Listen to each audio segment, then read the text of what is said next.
Welcome to the Paradigm Shift on 4ZZZ 102.1, where we challenge the assumptions of our current society to resist oppression and investigate alternative ways of living for a world based on justice, solidarity and sustainability.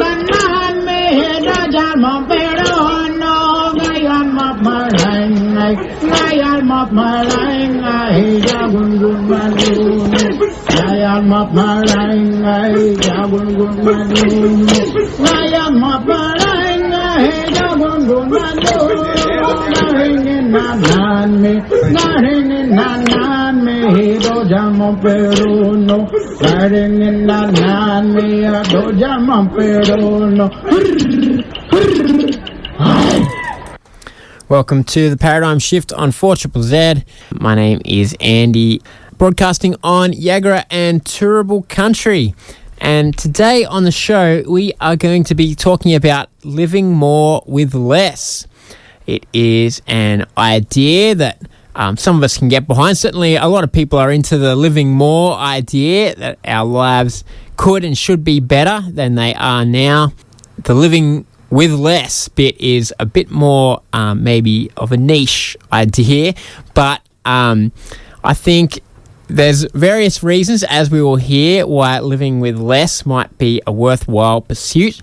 And living more with less, as well as being a philosophy, is the name of a project by Jon and Emilie, a local Brisbane couple who are trying to document them and their families' attempts to live a more sustainable but also more fulfilling life in the Brisbane suburbs. And so they've got an online presence with a website and various social media pages where they're trying to spread the word about how a better life is possible, not by accumulating more wealth and more stuff, but instead by trying to have less of that and leave more space for the things they find really fulfilling. So that is what we will be learning about, and I might just get into it. So we're Jon and Emilie Watson, and living in Brisbane with our two children, school-aged children, and we are trying to live a one-planet life and redistribute some of our bounty that we have by being born in Australia, really above all else. So recognising the privilege that we start with and how we can address those things. And we want to share that with other people, so we can show that a good life is possible with far less than we have consumed historically, and that it doesn't need to be a sacrifice. Yes, living more with less is your project, and I guess there's an irony in that title, of course, but there's also something countercultural about it, that both on a personal level and as a society we kind of measure our success by whether we're, getting more, accruing personal wealth, or expanding our GDP. What for you is important about living with less? It's very much about that staying within a fair share of planetary resources. So I guess recognising that there's only so much to go around, and because the way that the global economy has developed, it's been very unequal. So we use Australians historically, if they just follow the default model, use about 5 Earths worth of resources and the impacts that are associated with that. And we really want to show that it's possible to live really well, in fact better than if we follow the default model with just 1 planet's worth of resources. So really all about fairness. Yeah, and also, as you say, there's the living more element, I guess, that you believe that there's a better quality of life possible living like this. Yeah, it's just really both focusing on the things that make life worthwhile, and our experience is that is often compatible with doing things a little bit with less, or a little bit less convenient at times, but more fulfilling. It might take a little more time, but that also is time that is enriched by the process. So yourself and your family are documenting this journey that you're on to try to live like this. Yeah, so we started off with a blog, and then we started creating YouTube videos, and we've extended our reach to various social media platforms, and through starting a TikTok account, some of our videos have gone viral, which means that we're being approached by more standard media to share our stories.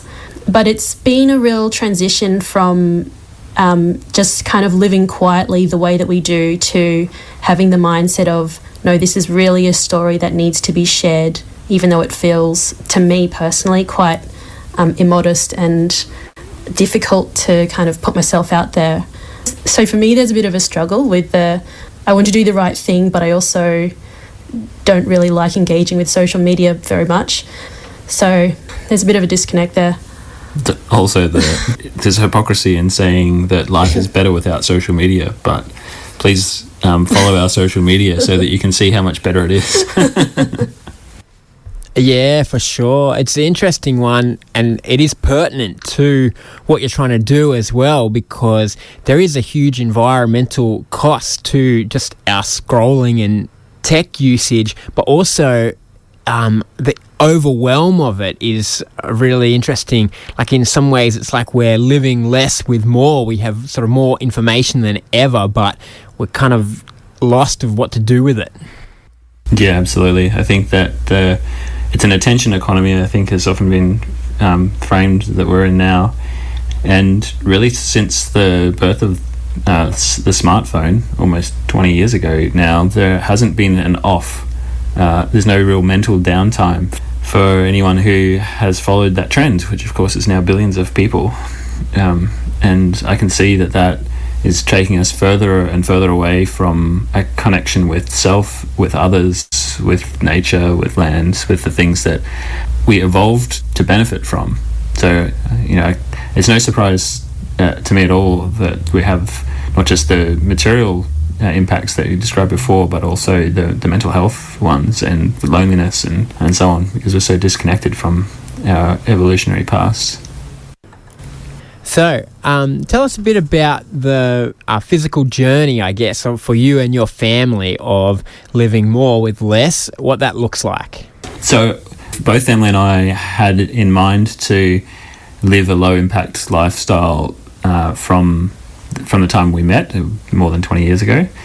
But we did get a little sidetracked throughout that time. Our early days were very much about trying to pitch the message about global limits and climate change back in the 2010 or so. And we probably took it a little bit too far and felt like it was a sacrifice of sorts. When our children were born, or when our first child was born, and we saw that change really hadn't happened at the level that we saw as necessary in order to avoid the worst of climate change, we instead kind of turned to protecting our family and what we have. So we really closed in on that, became a bit nihilistic, I suppose. And we did spend about 10 years then kind of living at odds with our values by accumulating a lot of stuff to deal with dramatic impacts from climate change or other global disasters. We'll call that prepping, I guess, in the conventional description of it. And then it was really realizing that was at odds with our values that took us back to focusing on community and what we can do individually to be more accountable for our impacts, and the value of sharing what we have with others, both materially, financially, and our experiences. So I guess in terms of the lifestyle that we live now, which maybe is what you're looking for, that did take recognizing that animal agriculture plays a huge role in overall impacts and preventing a meaningful recovery or drawdown of carbon. So changing of diet was the first major switch after deciding to get back on board. We were already more or less car free, although while we were prepping we were driving a lot of stuff around, but we've more or less given up our car now. We returned to bicycles and trains and hitchhiking and sailing, which we have learned over the last year. And I guess on the other major things, like we don't buy new things unless they're not available secondhand. We don't really buy that much at all, so our spending is about a quarter of our income or less, and that puts us below the Australian poverty line, which I still feel is like is a pretty large number. And we've started, well, for about 6 months now, we've been dumpster diving as the majority of our food intake, so even lower impact than switching to plant-based, as we're keeping waste out of landfill and sharing some of what we take as well. I think another significant thing is that we donate about a quarter of our income, and for me that means like I'm kind of torn between, should I go to work and earn some money so then I can give it away, or should I be doing something else with my time so that other people are more positively impacted?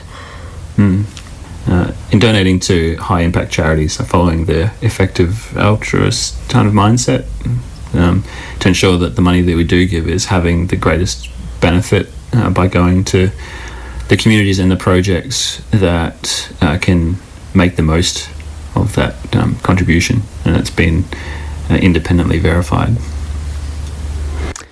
Yeah, I'm certainly interested in talking about the effective altruism side of things, but I'll leave it for a bit later in the interview, just because I think it's interesting that you guys are a family, and you have kids, who sometimes, have their own sort of ideas about how to live, but also I think family in general is representative of the fact we don't exist as individuals. We are in a culture and there's certain, I guess, expectations around. And so I wonder, have there been challenges with your immediate family or sort of your extended family and community about sort of stepping out of what's normal and living a different way? Yes, there have been.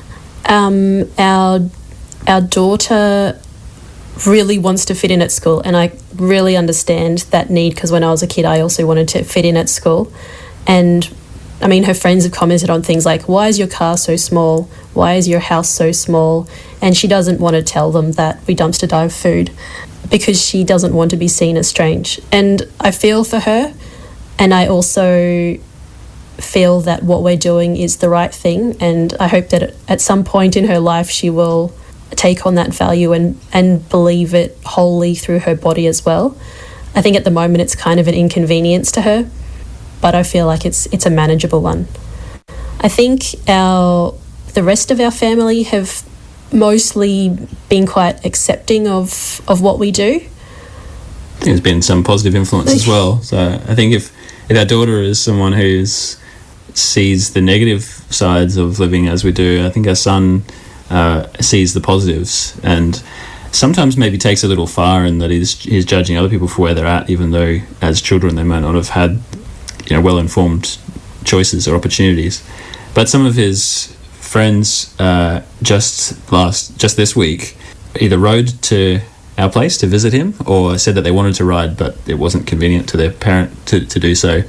And that's about 6 or 7 kilometre ride, and I think I'm imagining that they got the courage or the motivation to do that because Adam has been riding to their places, even though early on their parents were surprised that Adam would show up on a bike without his parents there.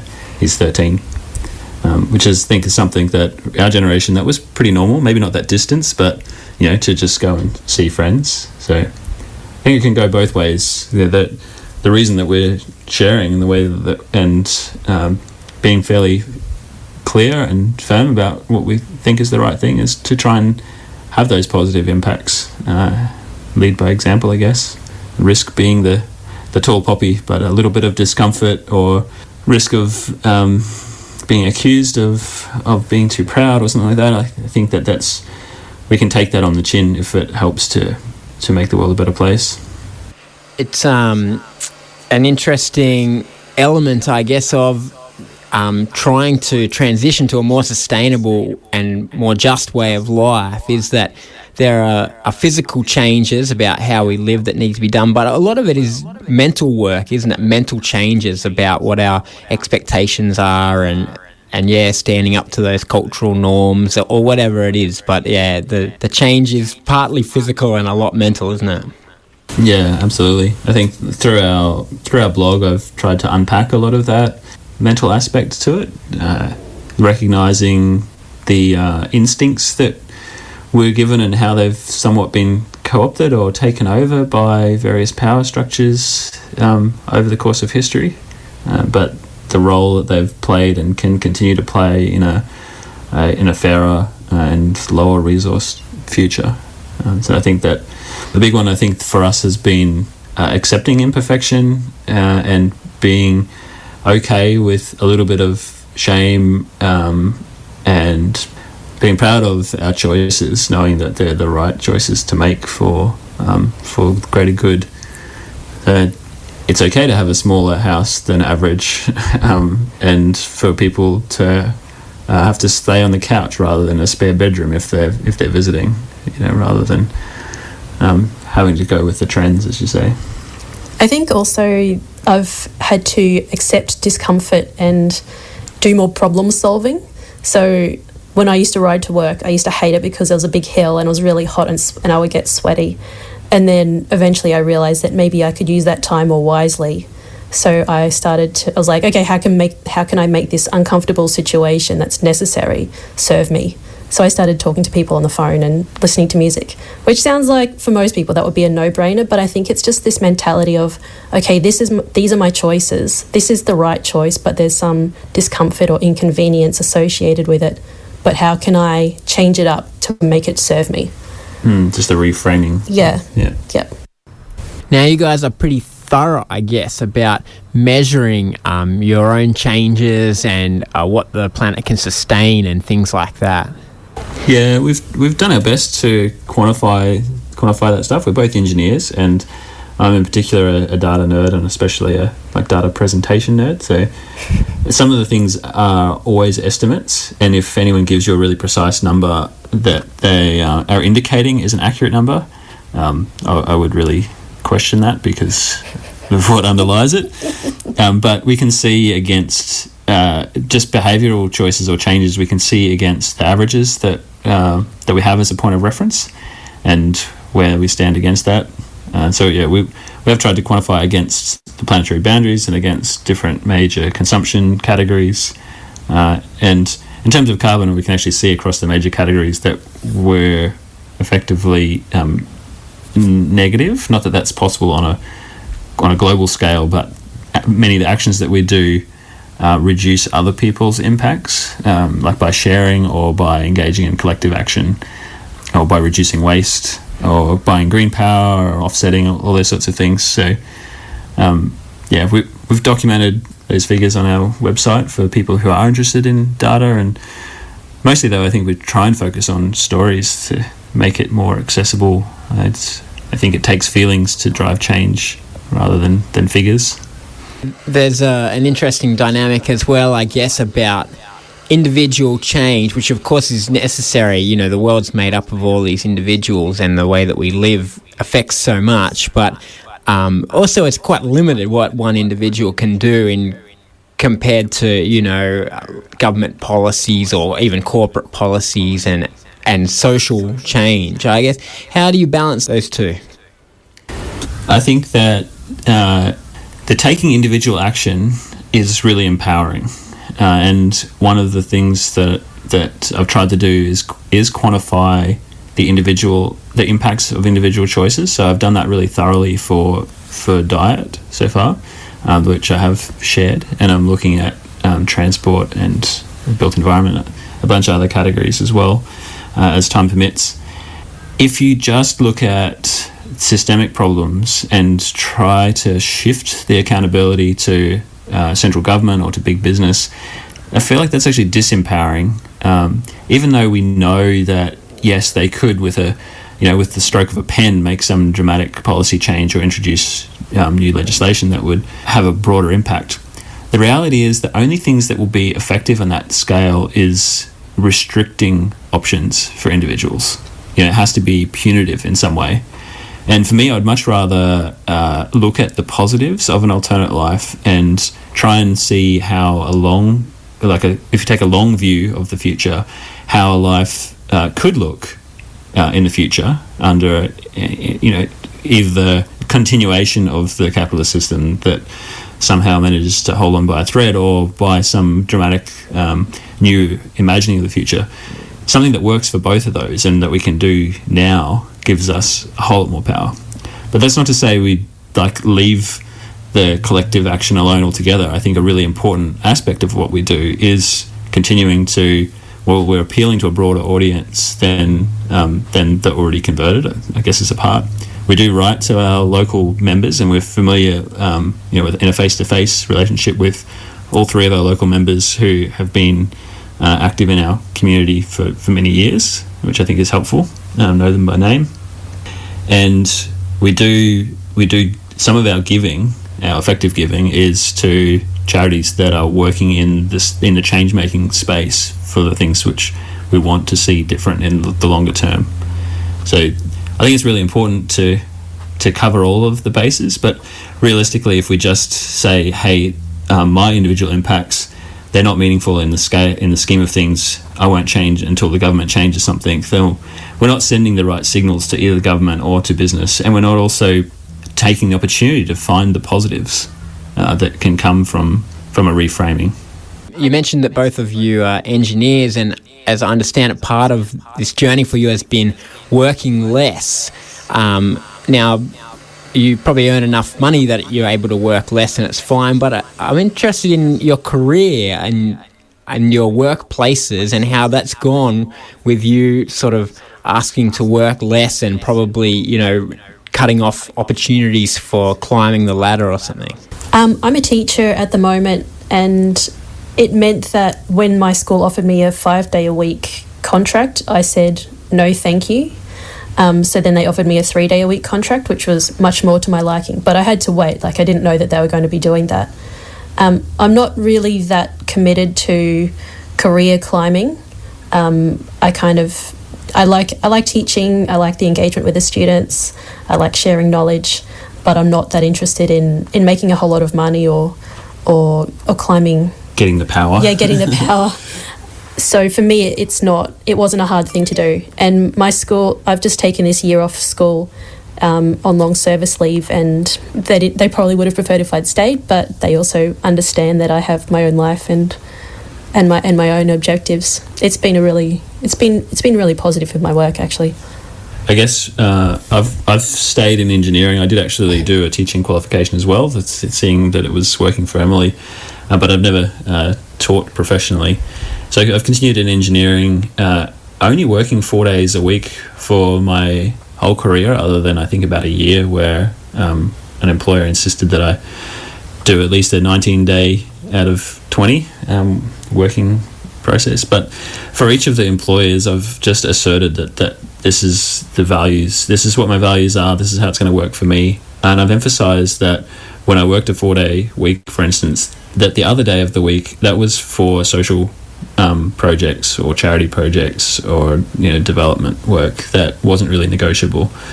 The employer who kind of forced me into working almost regular hours when our son was born, I was emboldened at that point to say, look, I'm taking the day that I'm cutting back to 4 days a week because this is what I always wanted to do, and too bad if you don't like it. And I think in all of the cases, the employer has been prepared to give me a chance at the shorter working hours to prove that I could do the work that was necessary.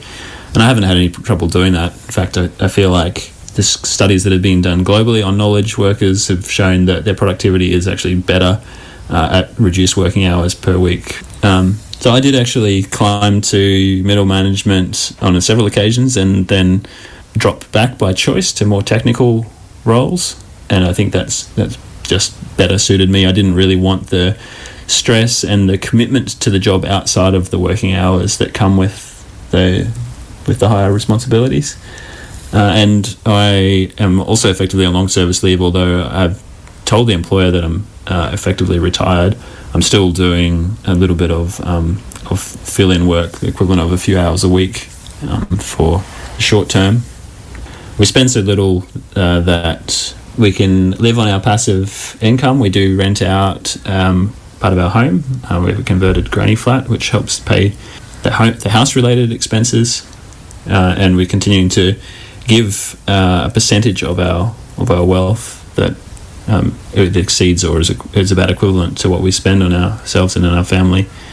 So I think that knowing that we can find food without paying for it, and we're growing more food now too, that we have our housing already covered, that we don't really have transport-related expenses, like all of those things give us a lot of negotiating power, I guess, and confidence in our ability to get by financially secure. I think also because we can return to work at any point in time if we want to. We both have the teaching qualification that we could go back to. Yes, well, one of the other things that you talk about is effective altruism, and it's a broad movement that we won't get into all of everything encompassed under that name, I suppose, but the idea that you should give a lot of money away, and part of it is to maximise the earnings, as you said. But I'm interested in, just hearing about your philosophy of why you choose to do that effective altruism and what it looks like for you. We went to Asia to volunteer in 2006, and we joined programs. One was building a kindergarten, another was building houses for victims of the Vietnam War 50 years later, for whatever reason. Both of those projects were poorly run, and they created harm in the communities that they were supposed to be assisting. They were for the benefit of the volunteers and for the political opportunities, and they really didn't do what they espoused to do. While we were there, we looked at what are the other ways to engage in helping to make the world a better place. And I think that many young people want to either save the world or conquer it in some way or another. Well, we were really no different at that point. But the idea of earning an Australian income and finding charities that were effective on the ground, that engaged the local population with the skills that suited the local population, that understood the problems intimately there, and that could work really effectively to deliver change. That was kind of the conclusion that we came to as a far better alternative to using our limited labour and ability directly in those locations. So before, I think, effective altruism even maybe had that name, this is back in 2006, we were thinking along those lines. And I think the charities that we gave to then, and probably for the following 15 or so years, weren't the most effective, but we certainly did enough research to see who was recruiting from the local environment, whether their spending was onshore in Australia or in their global offices, or whether it was in the communities, and also the deliverables, whether they're creating dependence, how long they're actually active in a community, and what their targets were in terms of delivering good in those locations. Over the past few years, we have leaned more into maximising impact, and we've been giving via the Life You Can Save. They don't do the field work directly, they're kind of a meta charity, but they help ensure that the programs that are supported are usually the under-recognised and high impact, where they're externally audited for impact and kind of quality checked and really transparent. So when programs don't work, we hear about those as well. So it's not there's not pride interfering with outcomes, and I think that the contrast between an effective charity and just charitable giving is something that many people might not appreciate, because there are countries like the US is quite generous, the US population is quite generous in terms of the scheme of things, but most of their money is given to institutional organisations that aren't actually delivering very high impact. And like in an Australian scheme, the Guide Dog Association is an example, cost $50,000 or thereabouts when I last checked to train a guide dog or assistance animal. That money could go to Fred Hollows Association, also an Australian charity, where it costs about $11 per surgery for trachoma surgery, which that's for the surgery itself, but amortised across all their costs about $88 per person to restore vision. So if I'm giving $50,000, which is about what we give a year, I would much rather be giving it to a series of organisations that are improving the lives of hundreds or thousands of people, compared to improving the well-being of one or two people, where that's much less effective. All right. Well, so you've made these changes. It's been a long time coming, I guess you said, and you're documenting it is somewhat more recent. But I wonder, is there more planned? Is there a trajectory that you're hoping to go on where you keep, reducing things or anything like that? We did have plans. We did plan to hitchhike to Cambodia to return to some of the communities which we supported 20 years ago, where those projects, are now a memory, but an important one. We chose not to do that with the fuel crisis, because even though we're hitchhiking, we're still kind of giving legitimacy to the use of diesel for that purpose. There is still diesel used while sailing. And that we feel as though that fuel is better used by the people in those communities than by visitors. So that has caused us to kind of reevaluate and pivot a little. And I think that we expect that there will be pretty significant changes to the way life looks, even to Australians who are largely insulated from global affairs for now. And we want to be in a position to provide some support or input, both technical and emotional, kind of having thought this through in advance, to people in our local community and others who, I guess, happen upon us or who we're networked with. So we are back to focusing on permaculture and on emphasising our ability to do things without much external energy input, without having to rely on cars and trucks and buses, and on the whole dealing with change and building resilience and a mental journey as well. All right. Well, if people are interested in finding out more about what you do, how can they do that? Living More with Less. If they search that up, it'll take them to our website or any one of our social media platforms. We're trying to provide some relevant content a couple of times a week, but we're obviously juggling that with actually doing the things that we're talking about as well. All right. Thanks very much, Jon and Emilie, for chatting with us today. Thank you, Andy. Thank you. We have been talking today on the show with Jon and Emilie from Living More with Less. As they said, if you're interested in finding out more or following their adventures, then you can get it online at livingmorewithless.org or on the various social media platforms.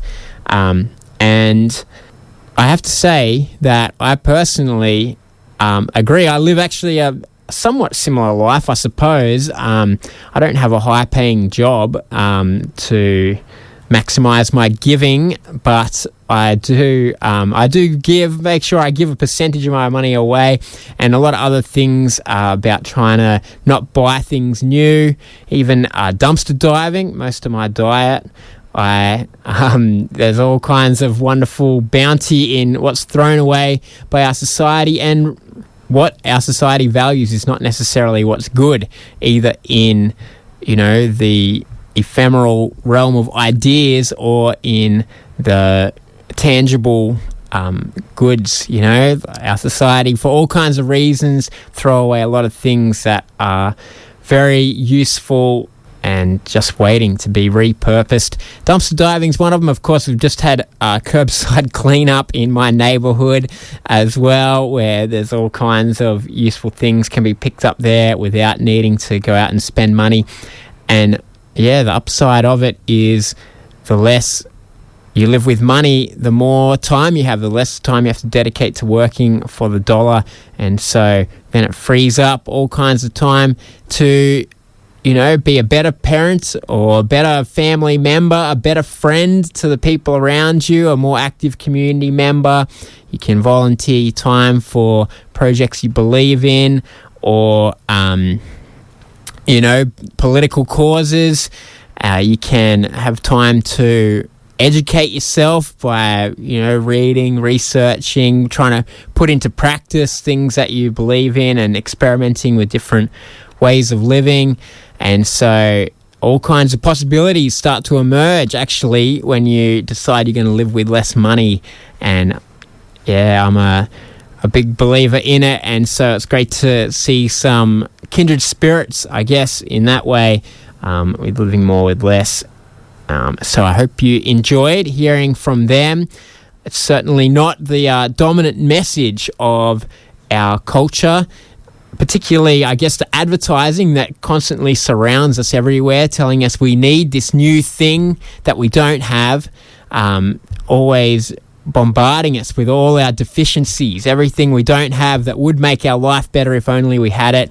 Of course, it's all lies. We're being gaslit every single day by the advertising that surrounds us, but also the more subtle messaging that comes through in our culture, through popular culture and the lives of the rich and famous, or just through assumptions, that you work hard so you can get a high paying job, and once you're there you work hard so you can climb up the ladder, and all these kind of things that are quite deeply embedded in all kinds of sections of society. But it's not the only way to be, and it may be that it's not the best way. And so it's so good to have people putting out another message of other possibilities, and a reminder as well of how much we already have living here in Australia. That actually, one, we live in this total abundance that we have for no real reason other than that we just happen to be born into a part of the world that's quite rich, but also that we are maybe taking more from our planet than what we can really sustain, when considering future generations, or considering those around the world who already have less. And so to think about what our responsibilities are for being born in and living in this really rich part of the world. And so it's great to hear Jon and Emilie thinking seriously about that as well, which I do encourage you to do also. And keep tuning in to The Paradigm Shift and to 4ZZZ to hear alternative viewpoints. And I'll see you next week.